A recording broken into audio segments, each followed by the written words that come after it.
Saudações! Em nome da Associação Nacional Latina de Saúde Mental e Abuso de Substâncias e do Centro Nacional Hispânico-Latino de Treinamento e Assistência Técnica em Prevenção, damos as boas-vindas a todos.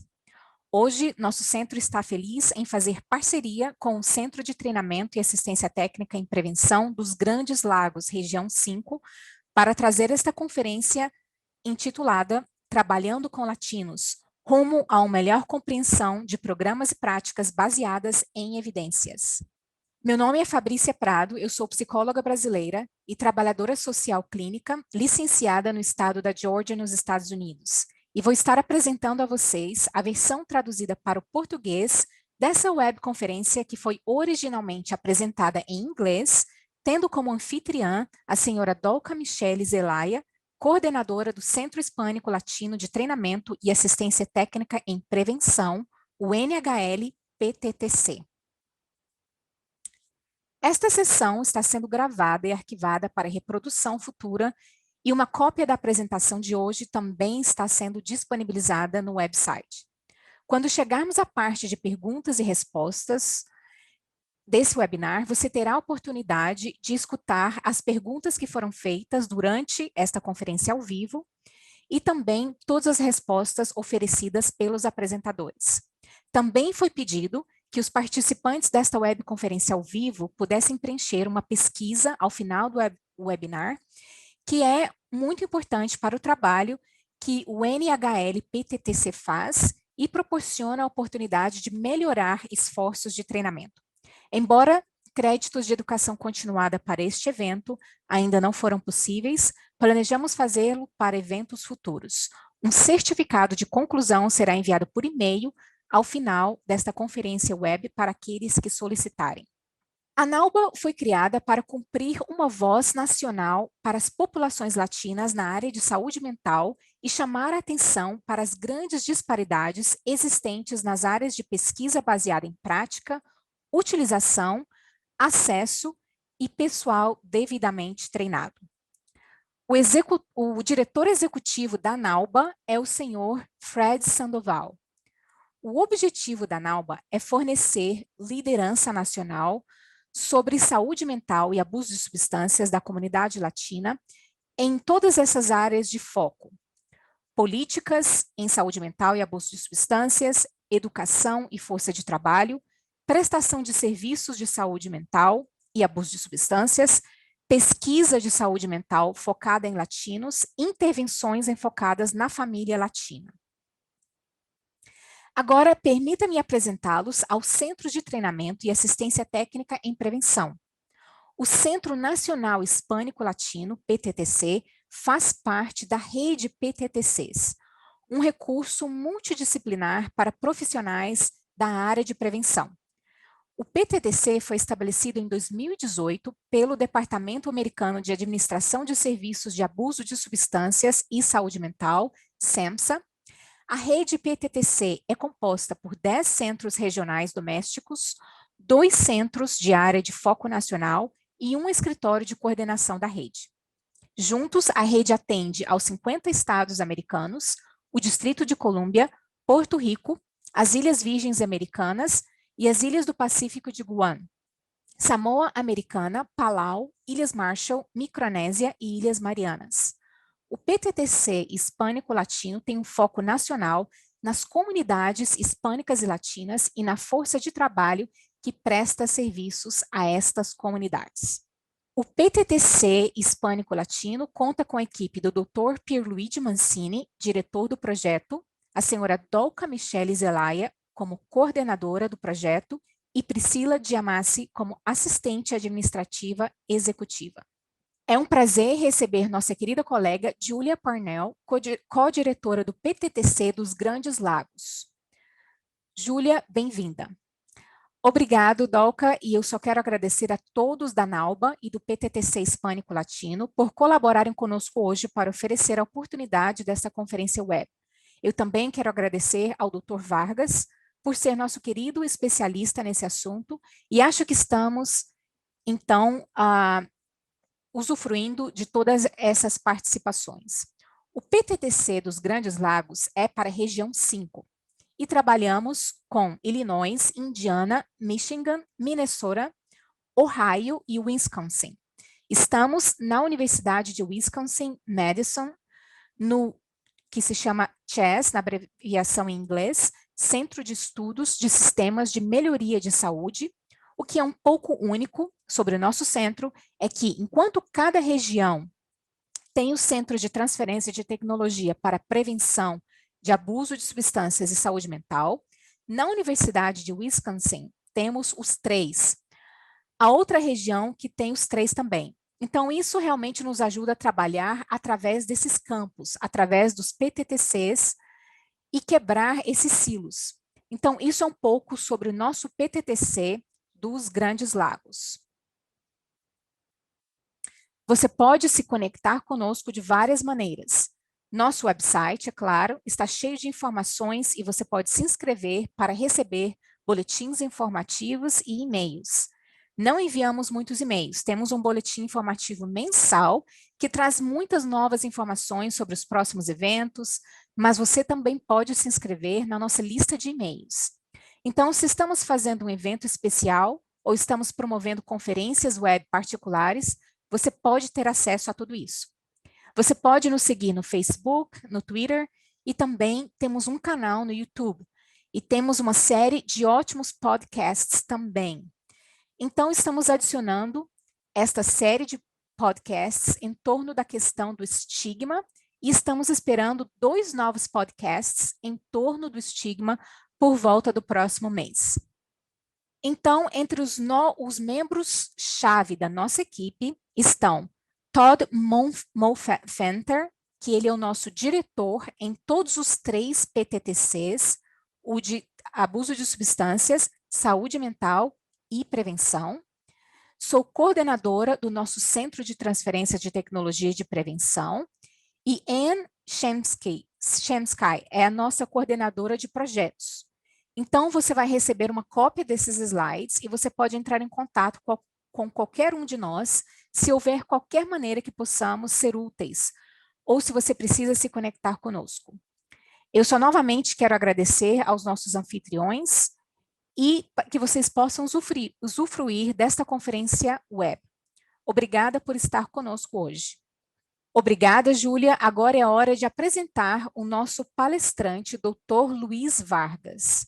O Dr. Luiz Vargas é psicólogo clínico, professor universitário, aposentado e membro do Conselho Diretor da Associação Nacional Latina de Saúde Mental e Abuso de Substâncias, NALBA. Seu trabalho clínico e acadêmico se concentrou em fornecer serviços culturalmente sensíveis a crianças, adolescentes e famílias na comunidade latina. Ele é editor do trabalho com intervenções psicoterapêuticas culturais com crianças e adolescentes de minorias étnicas e é coautor com John Kosciuszko em como trabalhar com o contexto e o desenvolvimento cultural da juventude latina. Ele é vice-presidente da Divisão de Políticas e Práticas Infantis e Familiares da Associação Americana de Psicologia. Ex-membro do Conselho para o Avanço da Psicologia e Interesse Público e ex-membro da Força Tarefa de 2006, de uma prática baseada em evidências para crianças e adolescentes. Ele é membro da Associação Americana de Psicologia e membro da Associação dos Conselhos de Psicologia Estadual e Provincial. Dr. Vargas, estamos muito felizes em recebê-lo aqui. Muito obrigado por ajudar com esta apresentação e a palavra é toda sua. As palavras que vocês ouvirão a partir de agora são uma tradução em verbatim das palavras usadas pelo Dr. Vargas durante esta apresentação ao vivo. Obrigado, é uma honra poder apresentar a todos vocês. Vou estar passando muitas informações e eu vou tentar analisá-las rapidamente, mas com lucidez, então espero que tudo dê certo. Eu queria agradecer a um subcomitê que trabalhamos por meio da Associação Nacional NALBA em um e-compêndio de 6 registros e um guia sobre como usar o compêndio que estará chegando em nossa página web. Mas este é um projeto que está tentando reunir muitas das informações sobre as quais falarei hoje de uma forma mais acessível. para que você não tenha que ler todas as descrições e registros. Você pode obtê-lo através de um site. E os membros desse comitê são Arturo Gonzalez, o Dr. Gonzalez é de Santa Fé e um dos consultores da National Latino Behavioral Health Association, NALBA. O outro membro do grupo é Rebeca Maldonado Moore, que é professora no Novo México, Highlands, em Las Vegas, Novo México, e Sandra Del Sesto, que é consultora e instrutora mestre no Centro de Desenvolvimento Educacional em Waltham, mas mora em Rhode Island. Então, esses são os meus colegas presentes nesta apresentação. Eles têm uma grande contribuição para tudo isso. Então, vamos em frente. Deixe-me repassar rapidamente os objetivos de aprendizagem. Tenho certeza que todos vocês já viram isso, mas vou resumir rapidamente. Nós vamos cobrir diferentes tipos de evidências, porque muitas vezes há uma associação com apenas um tipo de evidência quando falamos sobre programas baseados em evidências. Então, falarei sobre outros tipos de evidência. Também faremos uma distinção entre um programa baseado em evidências, que você obtém de um registro, e uma prática culturalmente sensível baseada em evidências, que é o que você realmente faz em sua comunidade. Então, faremos uma distinção entre os dois. Estaremos falando sobre problemas de compatibilidade de uma PBE, e essa abreviação vocês vão escutar ao longo da apresentação, e usaremos uma conceituação que vem da SEMSA, uma monografia que descreve a compatibilidade conceitual versus a compatibilidade prática de uma PBE. Vamos analisar isso no contexto dos tipos de evidência e, em seguida, examinar alguns conceitos básicos e métodos de pesquisa bem rapidamente. Muitas vezes, é a parte em que as pessoas dizem, isso é muito chato.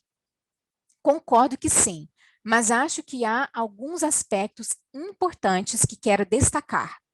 Vou repassar isso brevemente. Em seguida, veremos estratégias de pesquisa com base em amostras que são usadas para desenvolver um PBE, porque tem muita relevância para a capacidade de resposta cultural de um programa. E, em seguida, examinaremos como você pode usar um registro para otimizar o resultado em nível local, em nível de agência ou comunidade, usando evidências experienciais e contextuais, o que descreverei em breve e também falarei um pouco. Mas vou enfatizar a importância que é a relação provedor ou profissional e participante. O que chamei de evidências de pesquisa, outras evidências de pesquisa, porque os registros se concentram principalmente em um tipo de pesquisa, o método, o programa em si. Mas há outro aspecto da pesquisa que é muito extenso na literatura, que tem a ver com os aspectos relacionais entre o provedor ou profissional e os participantes, que contribui substancialmente para o resultado independente do programa. E, por fim, vamos examinar algumas questões que têm relevância para as considerações éticas. E esse é o papel das políticas, poder e privilégio no desenvolvimento e implementação de PBEs. Portanto, vamos primeiro começar com os 3 tipos de evidência. Vou usar uma formulação que foi descrita em uma monografia do CDC, na qual eles descrevem 3 tipos de evidências. Evidência de pesquisa, que é evidências derivada de estudos experimentais ou quase experimentais para determinar se o programa está alcançando um objetivo. Então, isso tem a ver com as evidências que muitas vezes confiam muito nos registros. Mas há 2 outros tipos de evidências que eu acho serem igualmente importantes. Uma delas é a evidência experiencial, que é evidência baseada na habilidade de compreensão do insight profissional e experiência acumulada ao longo do tempo. E a evidência contextual, que é a evidência baseada em fatores que avaliam se uma estratégia é útil. É viável implementar? É aceito pela comunidade? E esses dois últimos aspectos da evidência experiencial e contextual que proponho estão amplamente disponíveis em nível local. Em outras palavras, é importante reconhecer a importância de um programa baseado em evidências, que é baseado em pesquisas. É igualmente importante olhar para as evidências que você tem disponíveis em sua agência e sua comunidade, que você pode usar para otimizar a compatibilidade de um PBE. Deixe-me fazer uma diferenciação aqui. Como mencionei anteriormente, entre um programa baseado em evidências e uma prática.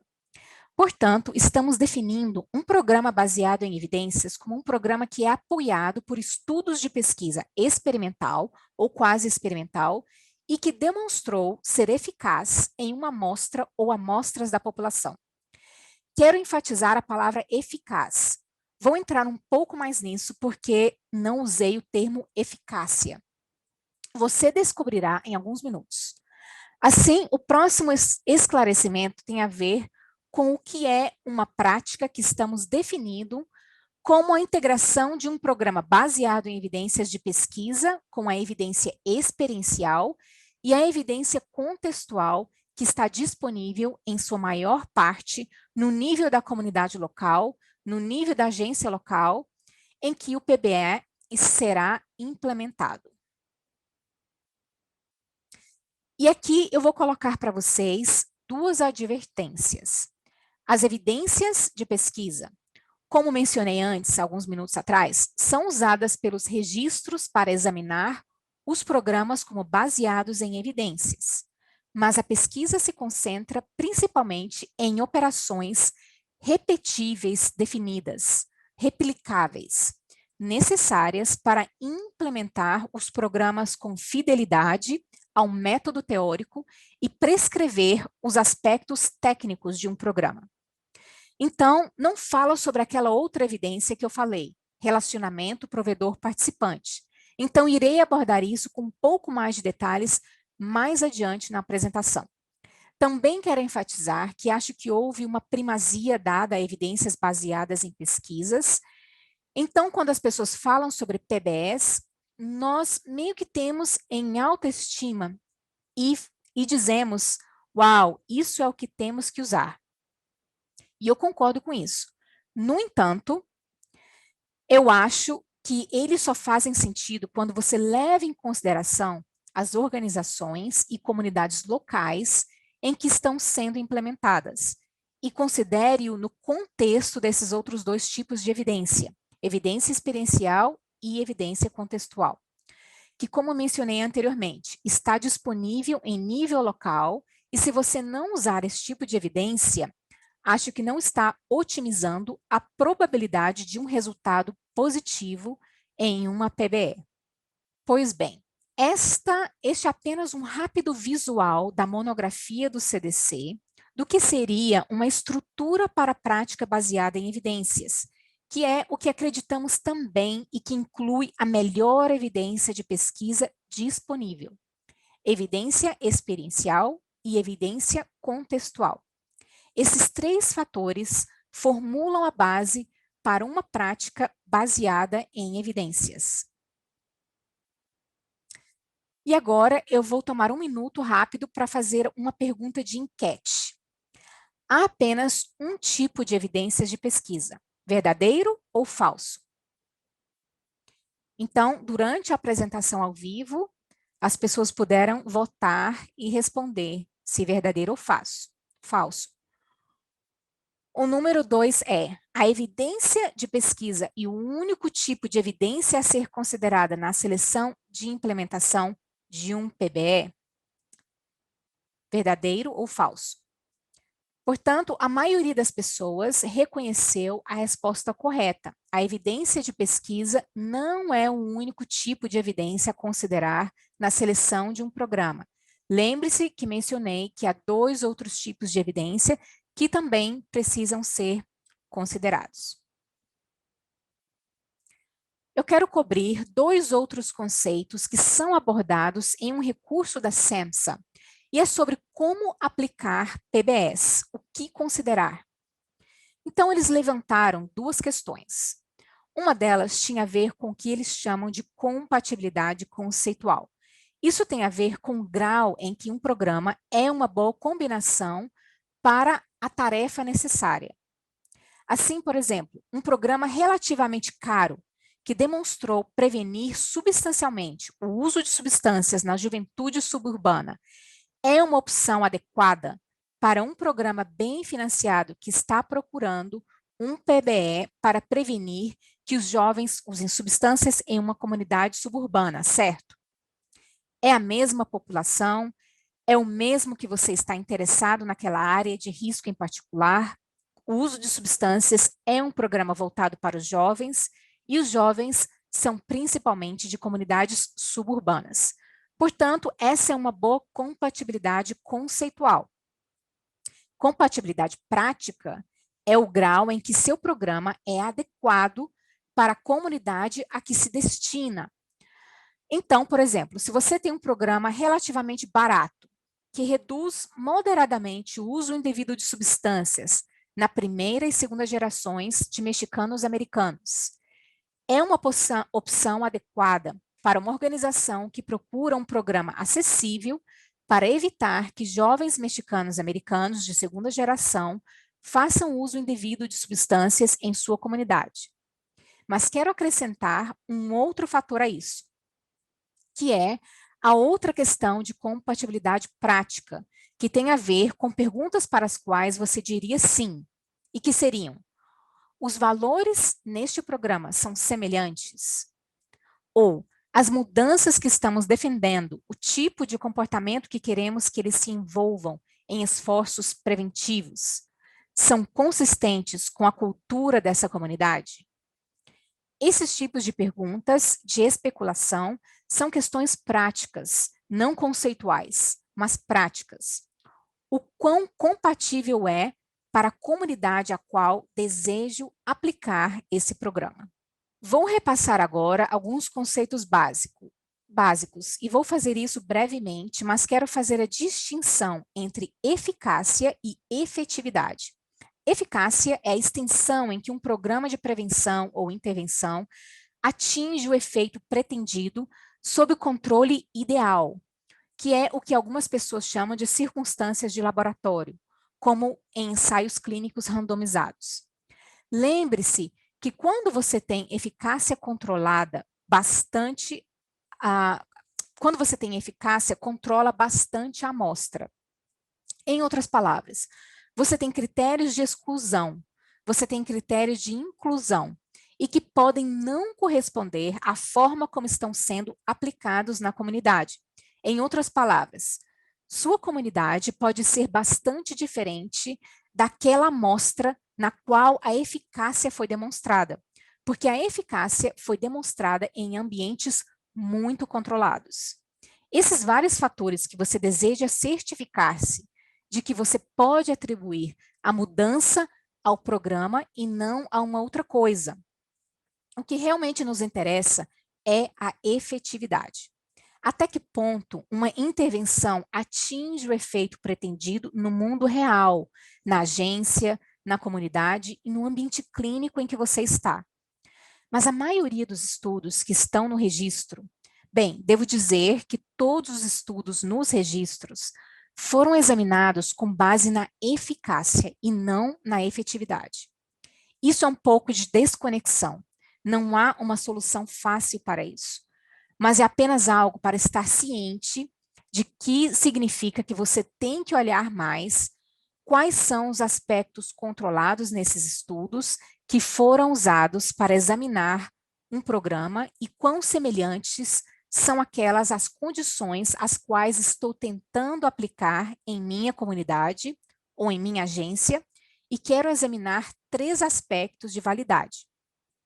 Um deles é a validade interna. A validade interna tem a ver com a extensão em que as diferenças entre o programa de prevenção, de intervenção, e o grupo de controle em um estudo clínico podem ser atribuídas com a confiança ao programa e não a alguma outra explicação.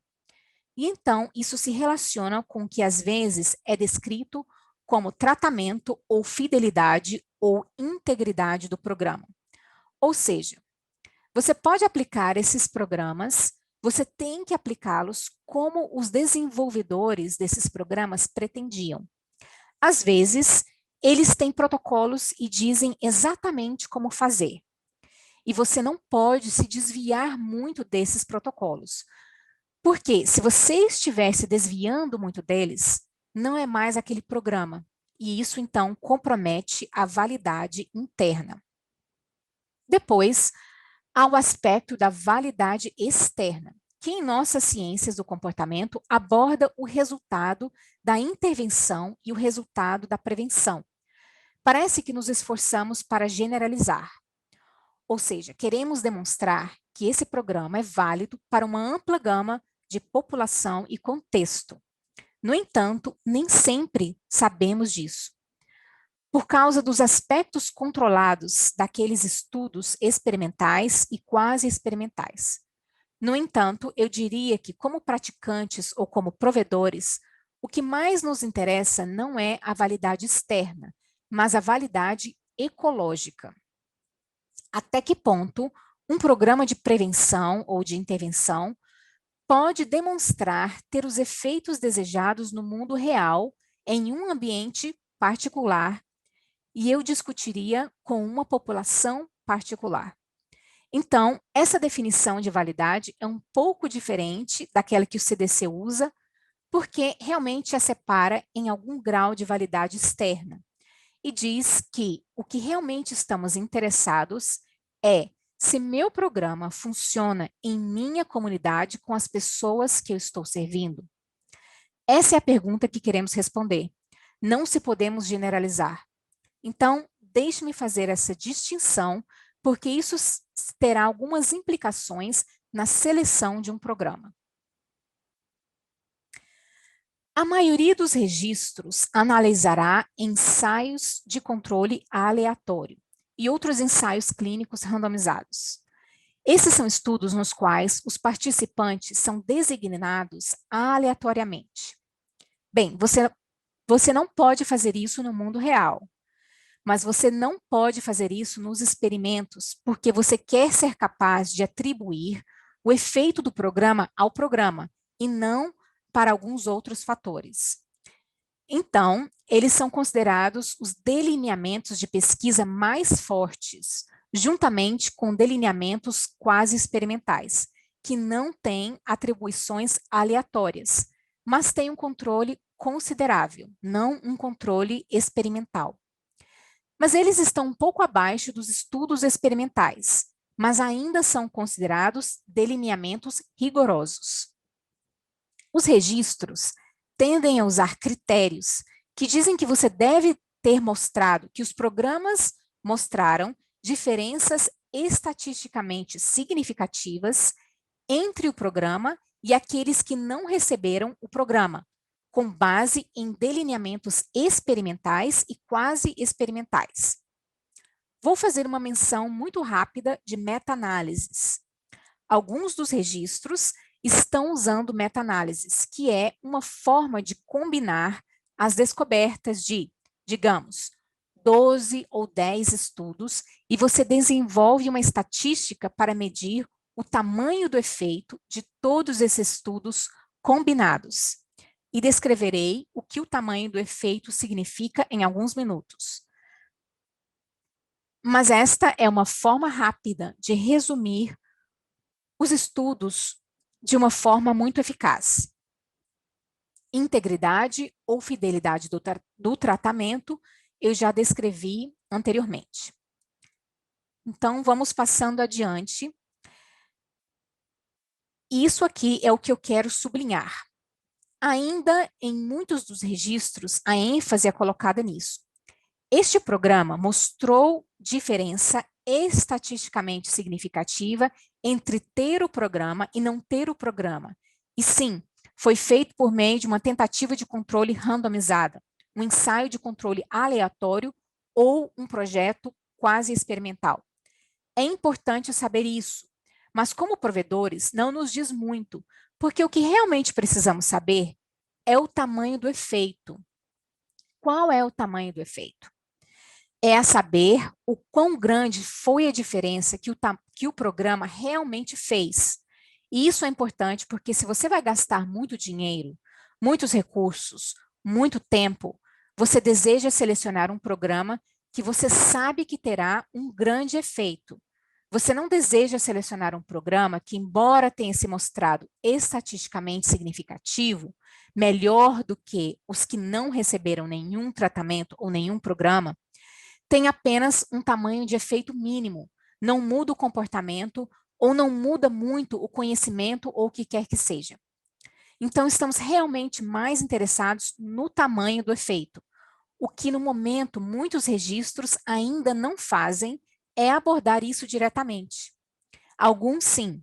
O do Departamento de Educação apresenta até os tamanhos do efeito dos estudos que eles revisam, o que é muito útil.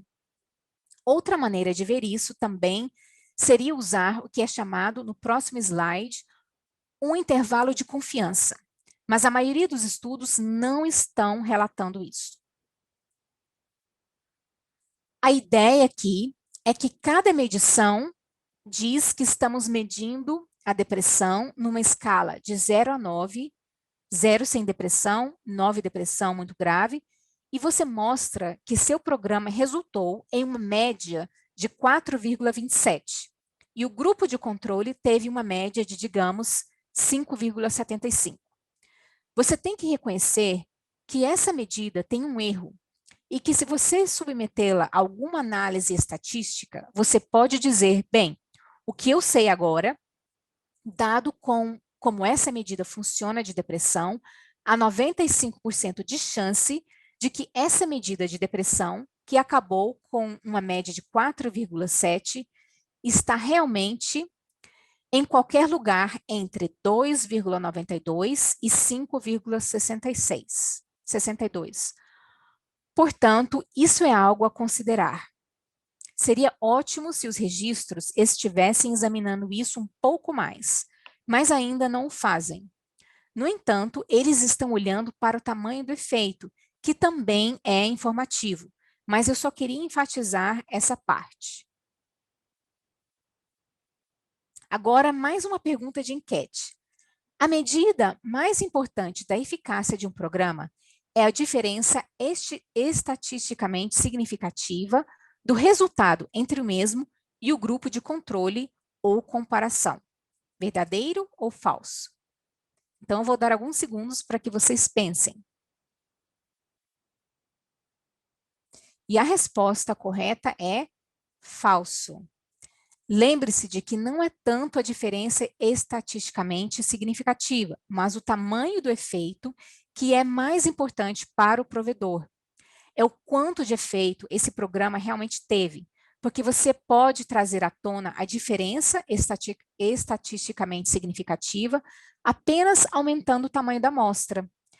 Então, você sabe que tem um tamanho de amostra de 500 pessoas, sua probabilidade de encontrar significância estatística é consideravelmente melhor do que se estivesse, digamos, usando 50 pessoas. Mas essa diferença pode ser muito pequena.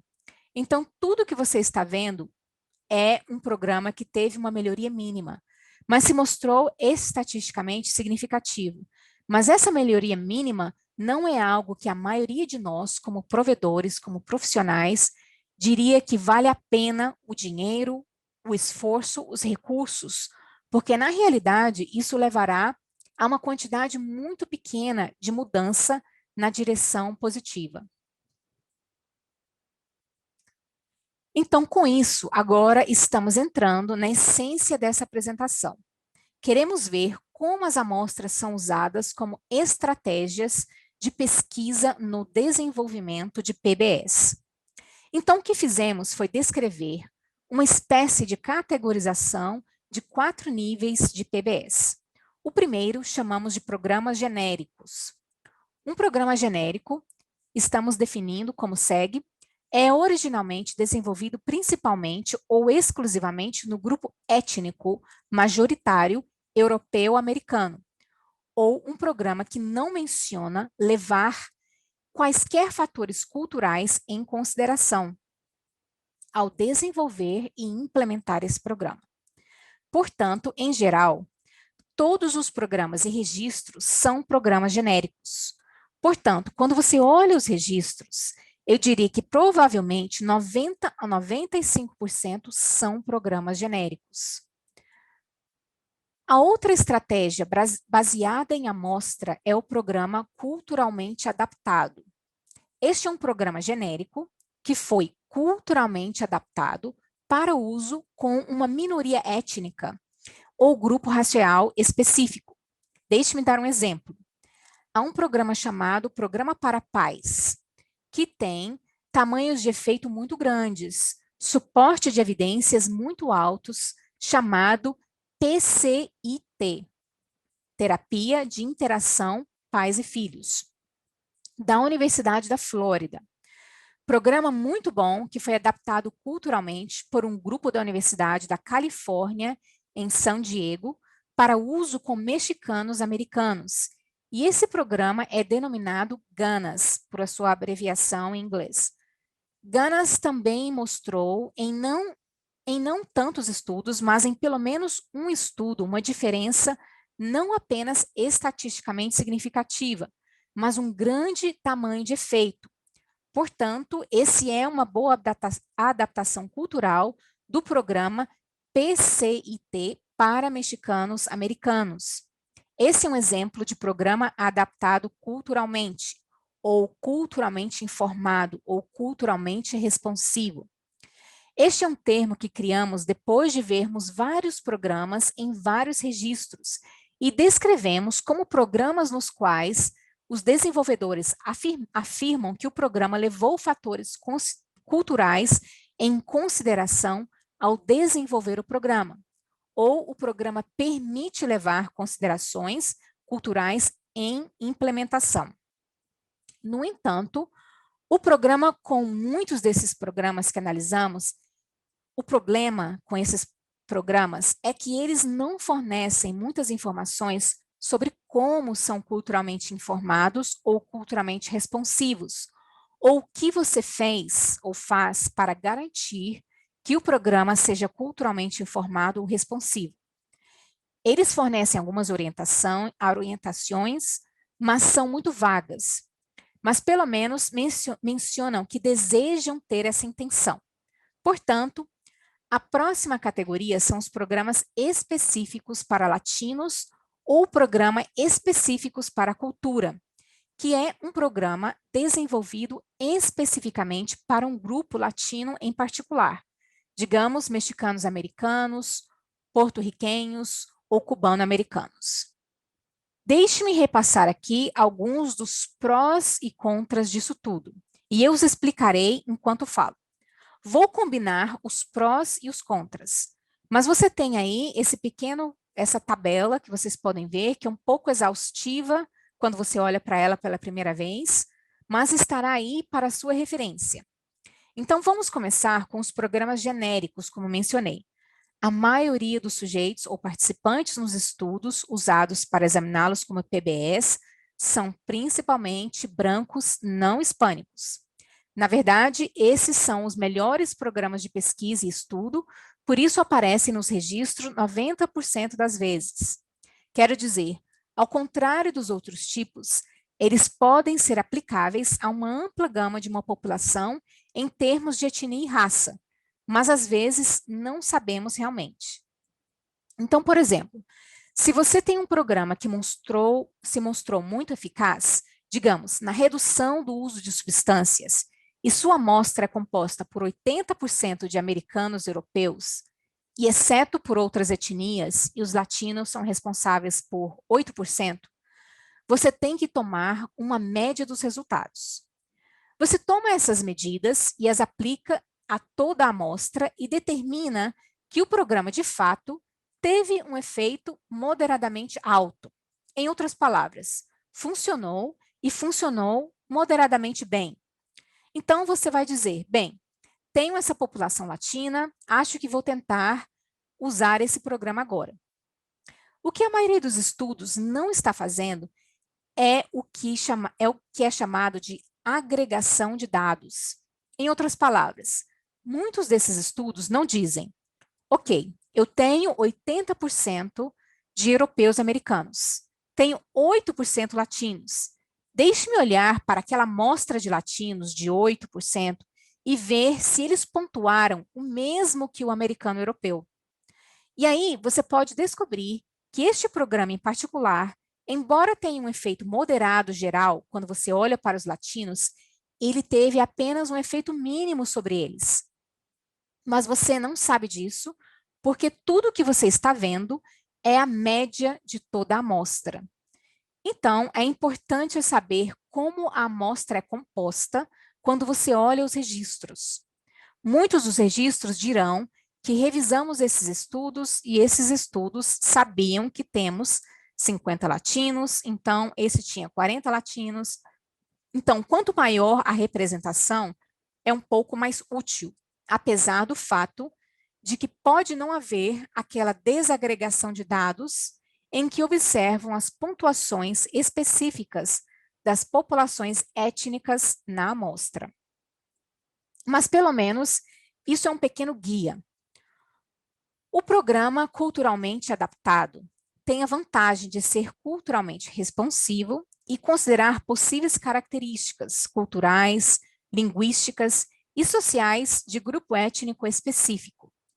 No entanto, não há um padrão definido de como você realiza a adaptação cultural. Então, eu posso dizer que tem algumas pesquisas que dizem, sim, esse programa é adaptado culturalmente.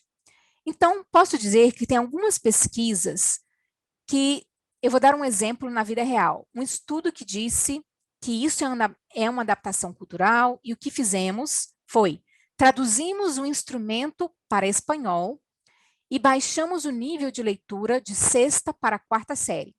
E usamos um programa voltado para crianças. Então, usamos fotos que originalmente eram de pessoas brancas e mudamos a cor das pessoas para morenas. E essa foi uma adaptação cultural em relação ao Ganas, o programa que mencionei antes, no qual eles fizeram grupos de foco para ver o que estavam ensinando em termos de boas práticas parentais, para determinar se essas práticas eram consistentes com os valores e as normas da comunidade local mexicano-americana no sul da Califórnia. Então, você pode ver essa grande variação. Outra dificuldade com a adaptação cultural é que eles são ótimos. Você pode começar a adaptá-lo culturalmente, mas aí você tem que parar um pouco, porque você não pode comprometer a fidelidade do programa, porque compromete a validade interna. Portanto, as adaptações só podem ir até certo ponto. Então, uma das perguntas que você deve fazer às vezes, quando está olhando para uma adaptação cultural, é: são essas adaptações grandes o suficiente para serem aceitáveis pela comunidade a qual estou tentando aplicá-las? E a outra parte é que muitos desses os estudos agruparão a amostra por etnia. Então, eles vão dizer que adaptamos culturalmente para latinos ou até mesmo mexicanos americanos, mas eles desenvolveram a adaptação, digamos, em mexicanos americanos de primeira e segunda geração, e em seguida estamos procurando um ambiente diferente para aplicar este programa a um cenário em que a maioria dos mexicanos americanos está na quarta e na quinta geração. Então, as adaptações culturais que foram feitas podem não ser aplicáveis ao tipo de mexicano-americano ao qual você deseja aplicar.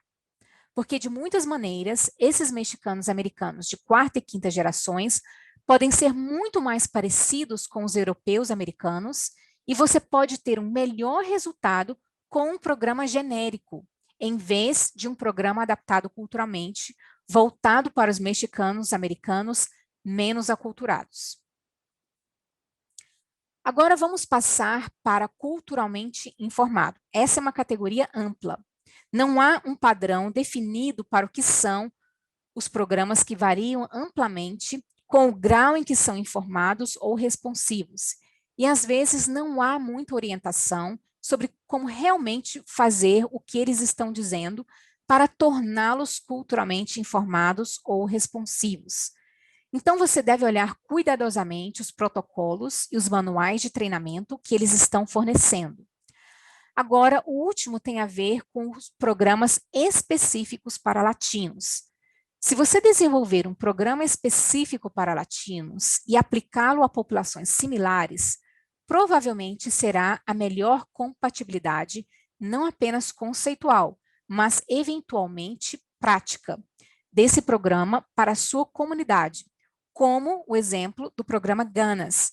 Se você for aplicá-lo a uma amostra mexicana-americana no sul do Texas, que é muito semelhante à população que o Ganas foi desenvolvido no sul da Califórnia, é provavelmente a melhor opção para esse grupo, se você estiver procurando por um bom programa para pais que o ajude com os fatores gerais de resiliência, mas pode não ser tão eficaz se você o estiver aplicando para, por exemplo, uma população urbana, cubana ou porto-riquenha americana. Esses dois grupos podem ser muito diferentes e, na verdade, você pode ter melhor resultados usando um programa genérico ou usando um programa que seja específico latino, porque a amostra difere muito da população a qual você deseja aplicá-la.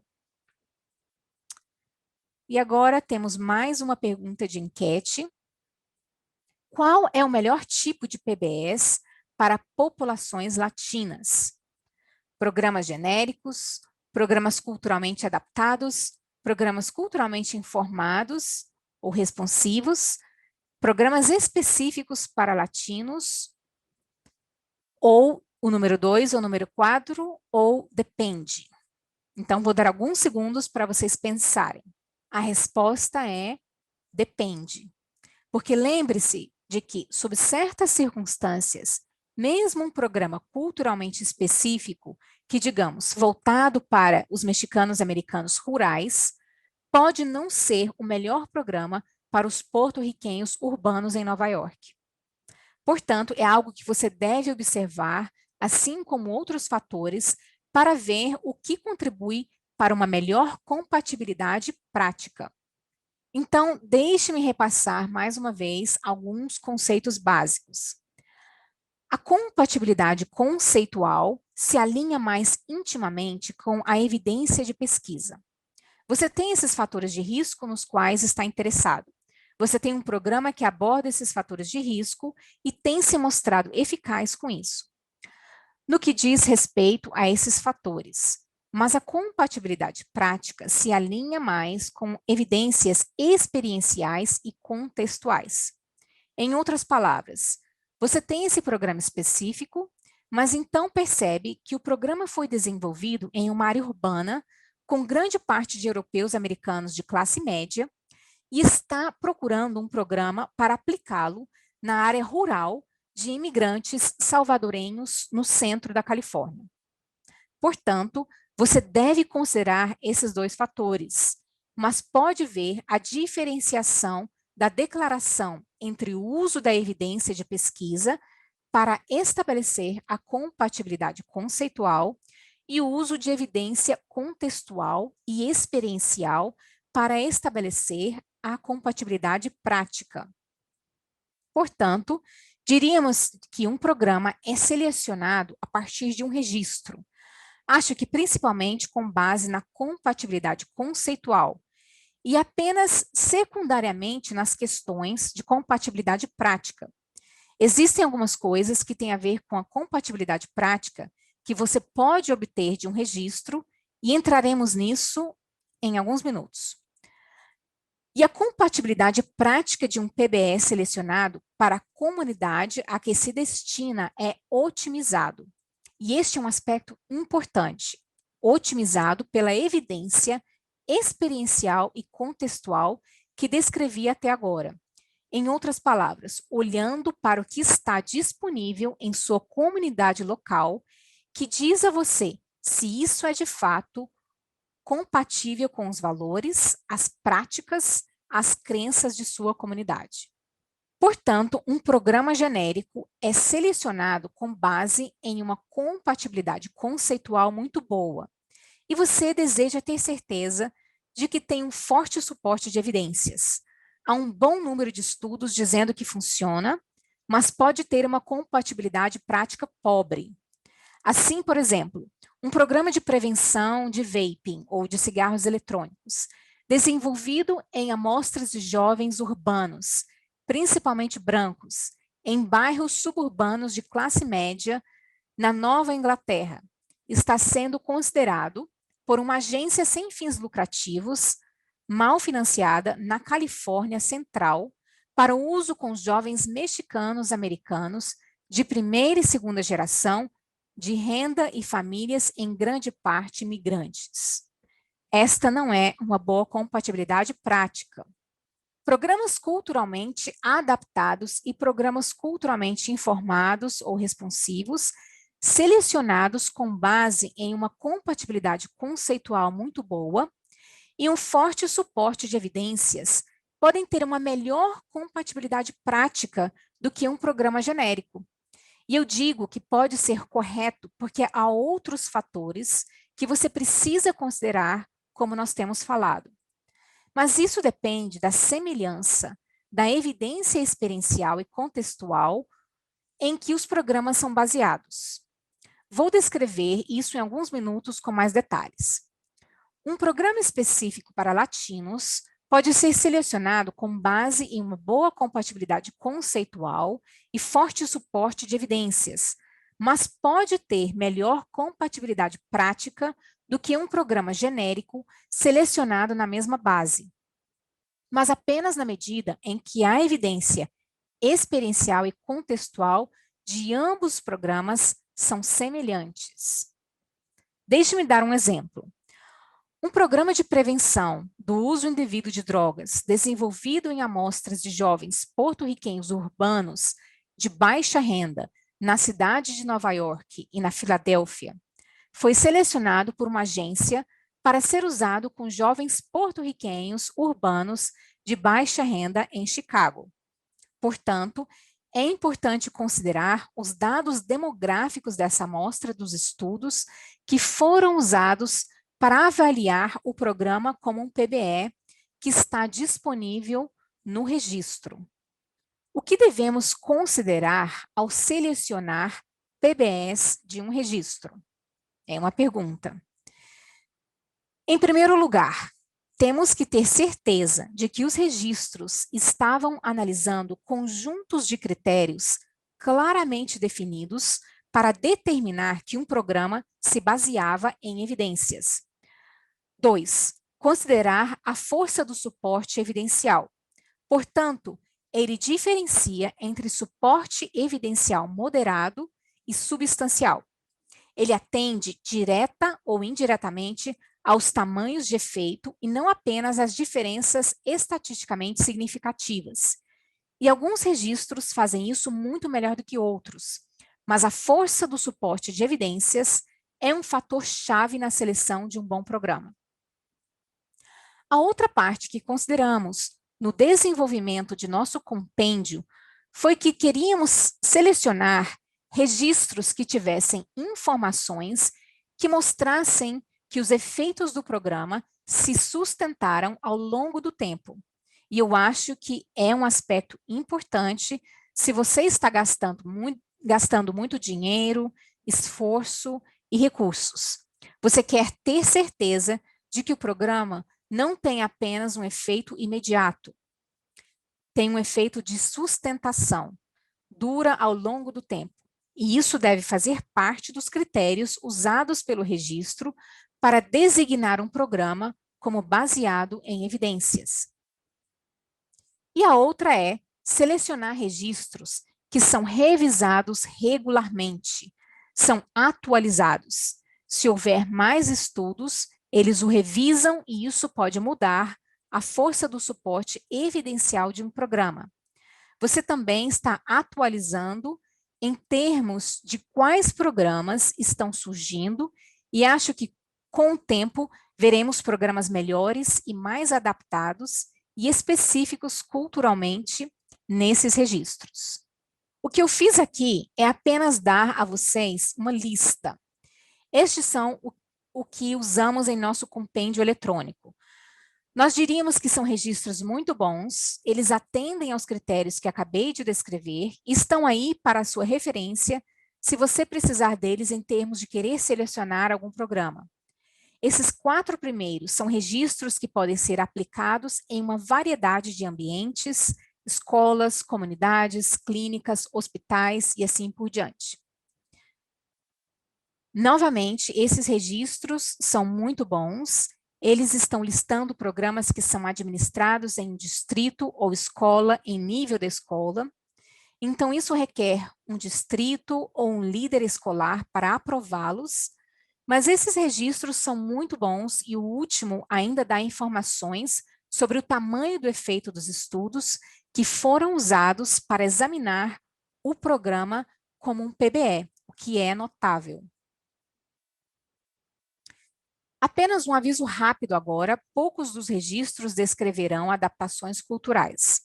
Então, por exemplo, por que aquele programa que mencionei, o PCIT, Terapia de Interação Pais e Filhos, está listado em muitos registros e é um programa altamente cotado, porque tem grandes tamanhos de efeito. Não menciona a adaptação, o GANAS, e isso é típico de muitos registros. Alguns desses programas têm adaptações culturais, eles simplesmente não estão listados. Você tem que encontrá-los na literatura, o que é uma tarefa um tanto demorada e algo que nós, às vezes, não podemos fazer facilmente. Devo mencionar também que muitos dos registros listam programas como baseados em evidências, a maioria deles tem 2 níveis. Um é o mais alto nível de evidência de suporte.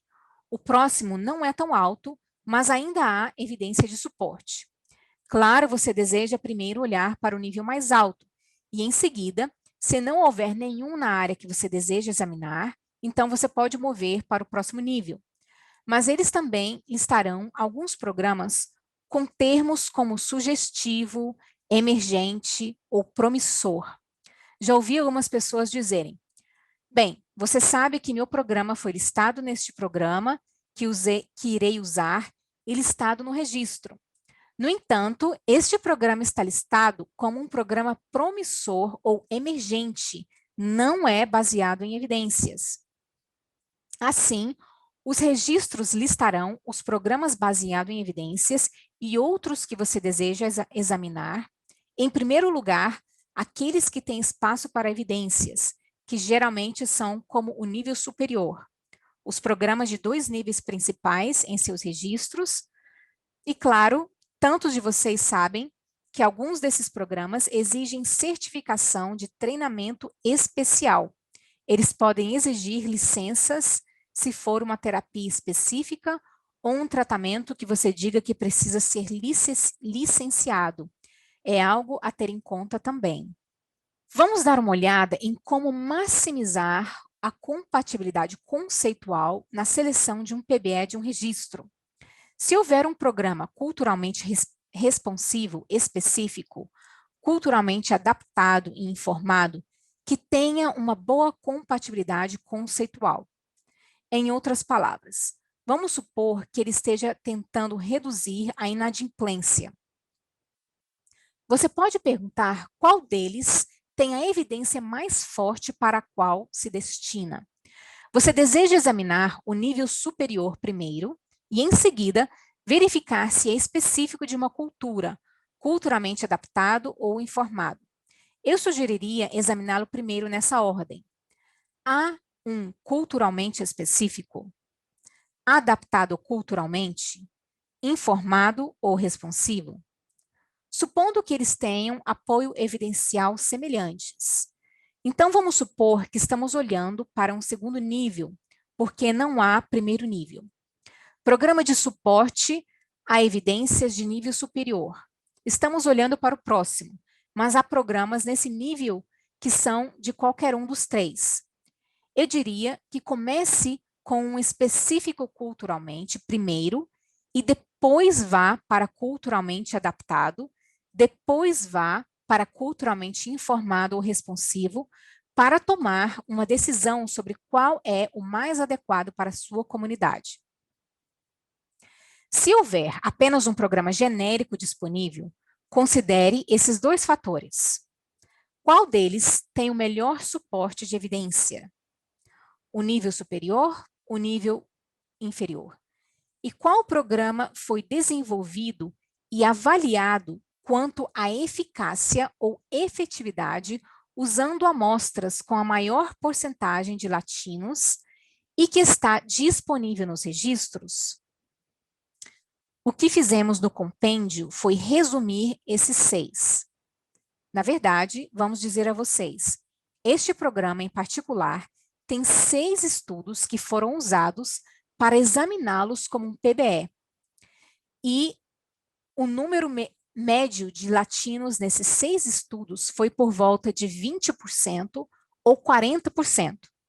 Tentamos resumir para minimizar o trabalho necessário para fazer esse tipo de tarefa para selecionar uma compatibilidade melhor. Se houver um programa culturalmente específico disponível, você quer perguntar, bem, até que ponto os latinos da amostra dos estudos são semelhantes para estabelecê-lo como um PBE para a comunidade para a qual desejo?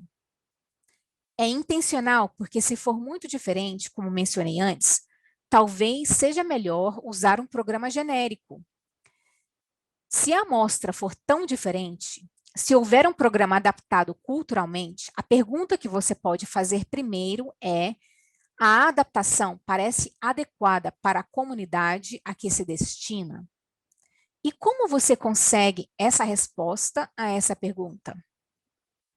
Vou falar sobre isso mais tarde, porque tem a ver com a evidência experiencial e contextual local. Existe um programa culturalmente informado e culturalmente responsivo disponível? Quantos detalhes o programa fornece para torná-lo culturalmente informado ou responsivo? Você quer dar uma olhada nisso antes de selecionar o programa e decidir qual programa deseja acompanhar. Portanto, essas são apenas perguntas preliminares para aprimorar a sua tomada de decisões. Mais uma vez, voltamos a perguntas de enquete. A compatibilidade conceitual de um PBE é melhor determinada por evidências experienciais. Essa é uma pergunta, verdadeiro ou falso? E pergunta 2. A adequação prática de um PBE é melhor determinada pelos desenvolvedores de um PBE, não pela organização que o utiliza ou pela comunidade para a qual se destina? Mais uma vez, vou dar alguns segundos para vocês pensarem. A resposta da número 1 é falsa. A compatibilidade conceitual de um PBE é melhor determinada por evidências experienciais.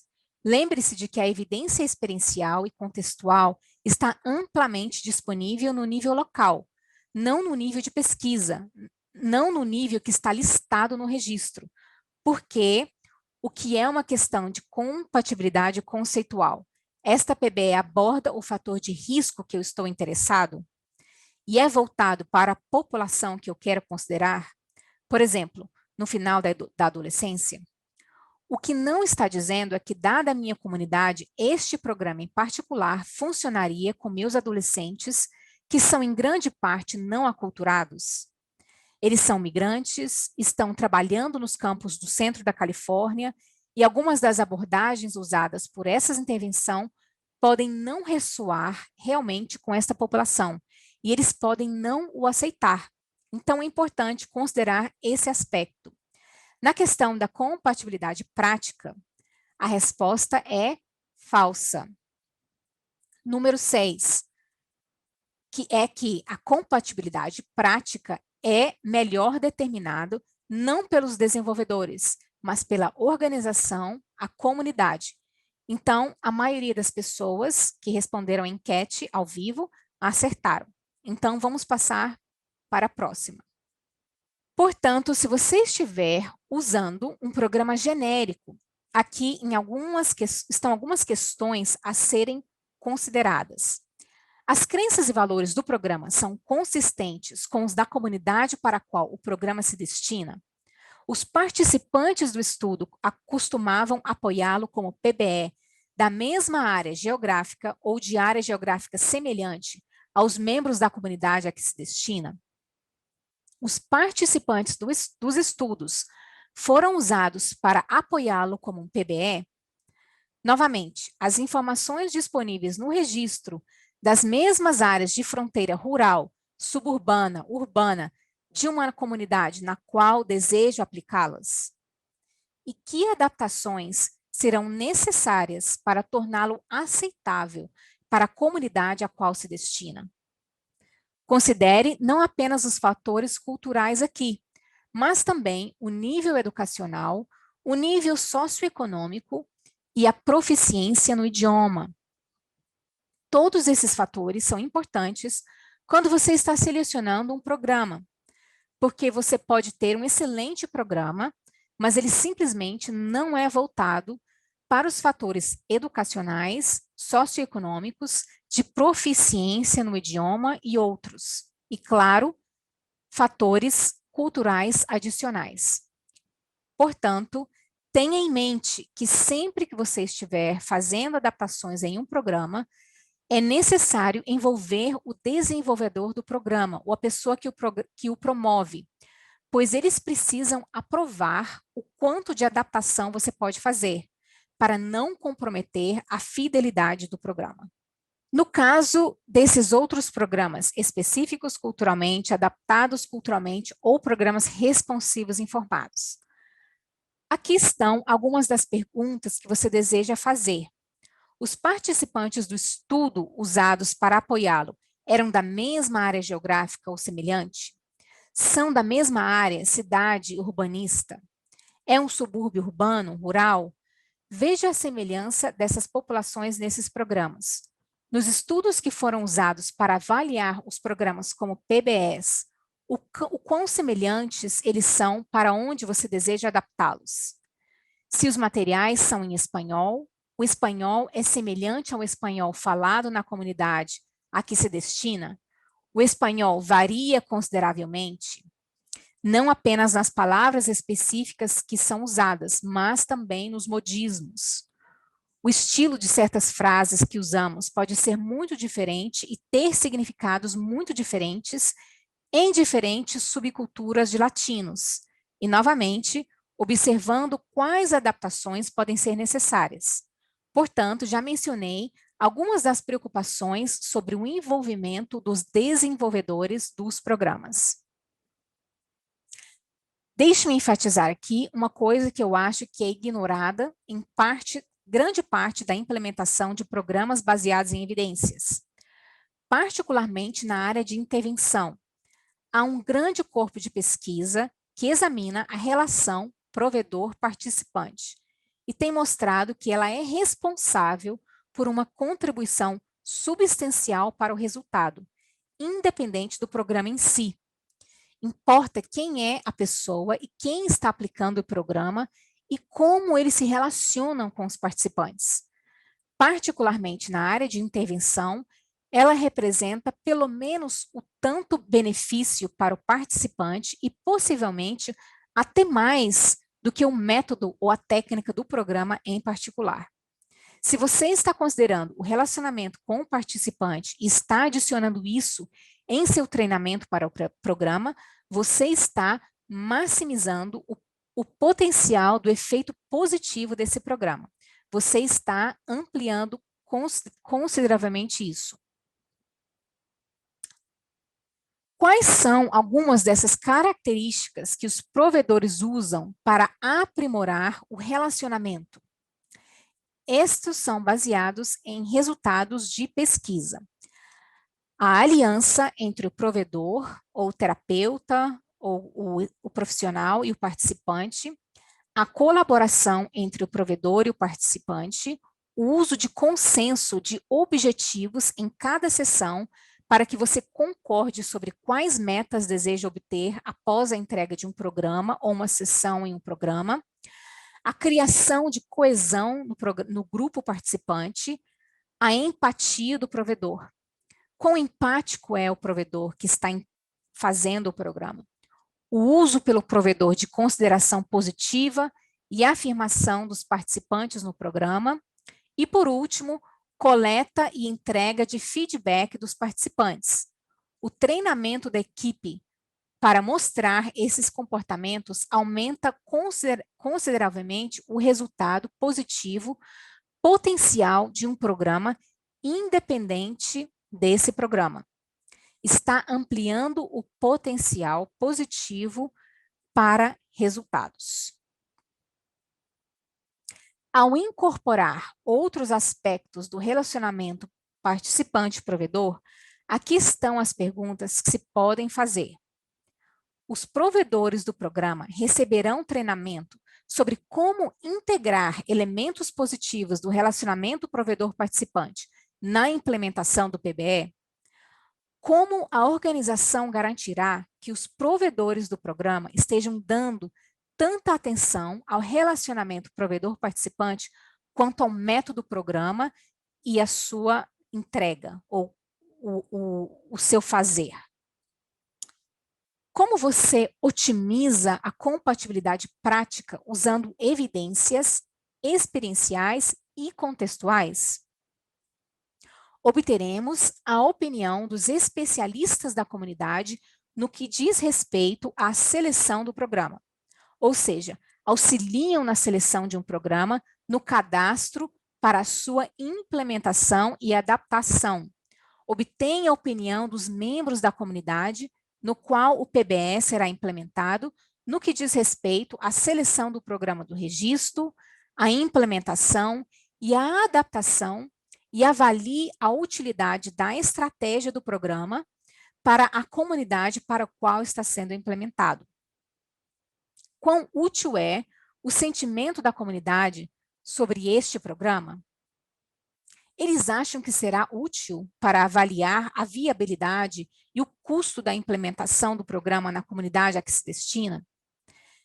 Em seguida, faça a pergunta: como a organização garante que todos os funcionários sejam culturalmente receptivos? Se você tem um programa para pais e está em uma ótima localização e tem um motorista de ônibus que está trazendo esses pais, e ele é um cara um pouco irritante e desagradável, que conta piadas insensíveis contra todos. Quando eles chegam à sua clínica, eles não estarão no melhor humor. E quando isso vai acontecer, observe todo o aspecto organizacional sobre como garantir que todos estejam a bordo para serem culturalmente responsivos. Em seguida, você deseja examinar os aspectos que têm a ver com as estratégias, com quais estratégias são necessárias para fazer o provedor aderir ao programa quando você está conseguindo que vários provedores o aceitem. Às vezes as pessoas dizem: nossa, não, quero outro programa, não quero aprender outro programa, mas existem estratégias para maximizar isso.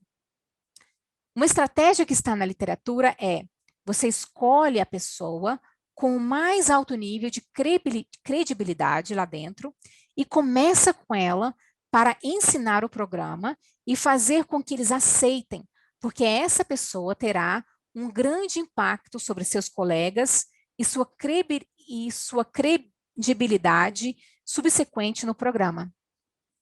Essas são estratégias importantes para abordar e como os participantes serão motivados a se envolver e concluir o programa.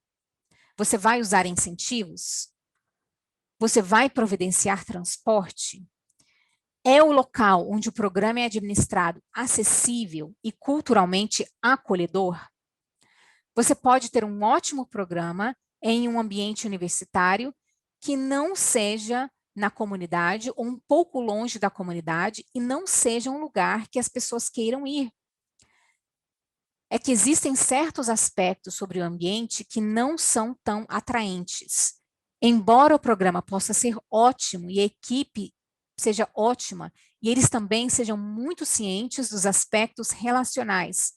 Como o programa envolve pais ou familiares, precisaremos, por exemplo, fornecer refeições, cuidado de crianças, novamente, transporte. O programa precisa ser adaptado culturalmente ou linguisticamente. Precisamos acomodar isso ao idioma local falado naquela comunidade. Então, isso é apenas um resumo do que abordamos. Como vocês podem ver aí, eu sei que esse gráfico é um pouco intimidante, mas deixarei isso aí para vocês darem uma olhada mais tarde.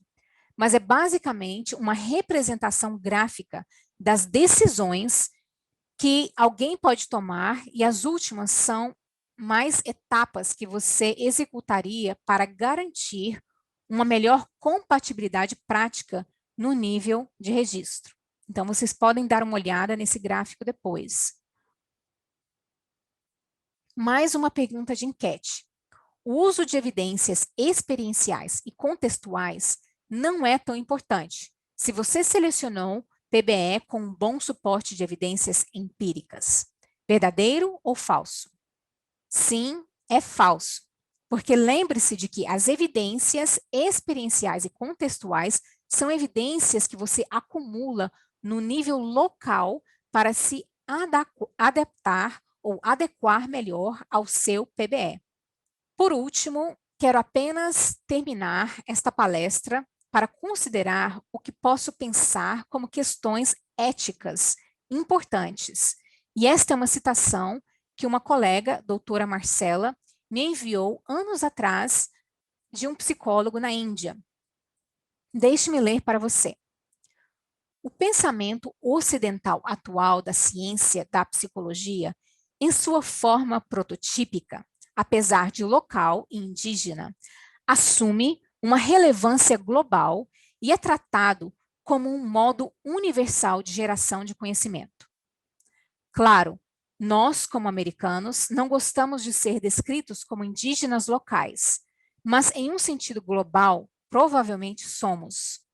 Sua voz dominante subscreve uma visão descontextualizada com uma ênfase extraordinária no individualismo, mecanismo e objetividade.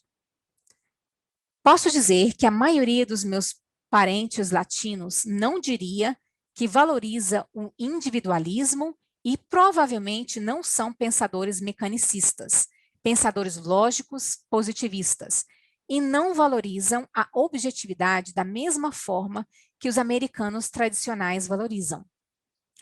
Este modo de pensar, peculiarmente ocidental, é fabricado, projetado e institucionalizado às tecnologias de representação e rituais científicos e transportado em grande escala para sociedades não ocidentais sob dominação político-econômica. Isso é um grande golpe, certo? Eu não tinha pensado nisso, mas acho que é importante observar como as pessoas fora de nossa forma ocidental dominante de pensar e fazer as coisas nos olham, e os tipos de intervenções e programas de prevenção que estamos promovendo não apenas para nós, mas para eles. Então, temos que reconhecer que os PBEs genéricos são, na verdade, baseados na cultura. Eles são geralmente baseados na sociedade dominante, da qual os participantes dos estudos vêm em grande parte. Temos que reconhecer que os métodos que usamos, os métodos científicos de delineamento estatístico, são eles próprios influenciados culturalmente e não estão imunes a vieses não intencionais. Temos que reconhecer que todo programa tem uma epistemologia de base cultural. Em outras palavras, uma forma de conhecimento. De modo que uma terapia cognitivo-comportamental americana é tão culturalmente baseada como uma cerimônia de cura navarro ou um curanderismo mexicano, ou como um programa de treinamento de paz americano que enfatiza a independência, separação individualizada que alguns latinos podem dizer que não quero criar meu filho dessa maneira. Algumas pessoas, estes são 2 psicólogos porto-riquenhos que falaram sobre a exportação de PBS para outros países, principalmente se interessam pelas populações latinas, porque é uma espécie de imperialismo cultural, ou seja, que você está impondo a cultura. E o problema é que você está fazendo isso de maneiras que às vezes nem o provedor e nem o participante reconhecem que estão sendo sutilmente aculturados em uma determinada maneira de pensar. Portanto, isso deve ser levado em consideração. Uma teoria na qual o PBS se baseia incorpora valores culturais específicos, crenças, preferências e normas que são muito diferentes daqueles dos membros da comunidade para os quais se destina. E você poderia usar o PBE como uma forma de impor cultura inadvertidamente aos membros da comunidade, e isso supera o benefício? Em outras palavras, você pode querer diminuir a delinquência, mas no processo, ensinando as crianças a serem tão independentes que isso vai contra os valores da família na população latina. Então, essas são algumas questões para vocês pensarem. E agora teremos algumas perguntas. E eu agradeço muito, peço desculpas se foi muita informação em um período curto de tempo. Tentarei ser excessivamente inclusivo em meus slides para que você os tenha novamente como referência, que você pode usar depois. Se você tiver qualquer pergunta, além desta apresentação, sinta-se à vontade para enviar um e-mail a mim e ficarei feliz em responder a todas as suas perguntas. E mais uma vez, agradeço. Então, nesse momento, Dolca, como anfitriã, coordena a parte de perguntas e respostas. Doutor Vargas, que bela apresentação, um aprendizado muito grande do começo ao fim e agradecemos tudo que você está fazendo. Então, temos tempo para 2 ou 3 perguntas. Vamos começar com Emily Rosas, que fez esta pergunta. Onde são os melhores lugares onde podemos procurar PBS de pesquisa? Dr. Vargas responde, bem, eu diria que comece com uma lista que coloquei lá no slide. Há 6 registros que listei, e digo isso porque nosso subcomitê do NAUBA está lançando um compêndio eletrônico que vai resumir todos os fatores que eu disse que você precisa considerar. Tentamos colocá-los todos no compêndio para que tudo seja combinado e fácil de acessar, e teremos isso tudo online, esperançosamente no final do ano. Mas, por enquanto, qualquer um desses 6, eu diria que é um bom começo, eles não são exclusivos. Em outras palavras, existem outros que são bons, mas sabemos que os que listamos atenderam aos critérios que estabelecemos e nos sentimos mais confiantes com eles. Então, eu diria que comece com esses. Obrigado, Dr. Vargas. Agora nós temos uma pergunta do senhor Fred Sandoval. Qual fator você acredita ser responsável pelo pequeno número de PBE com foco nos latinos? E o Dr. Vargas responde, acho que existe uma questão de ativismo aqui também. Nós, como grupo, temos que começar a defender os registros para começar a incluir programas mais culturalmente específicos e adaptados. Há muito poucos deles em qualquer um dos 6 registros que examinamos e sabemos que há mais informações na literatura, mas por alguma razão não estão sendo muito examinados.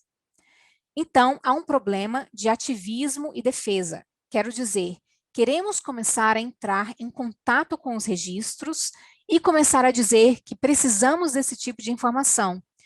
Você pode fornecer para nós?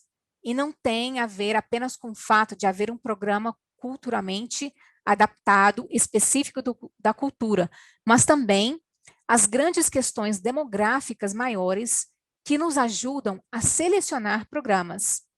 Quantos latinos estavam em sua amostra? De onde eles estão vindo?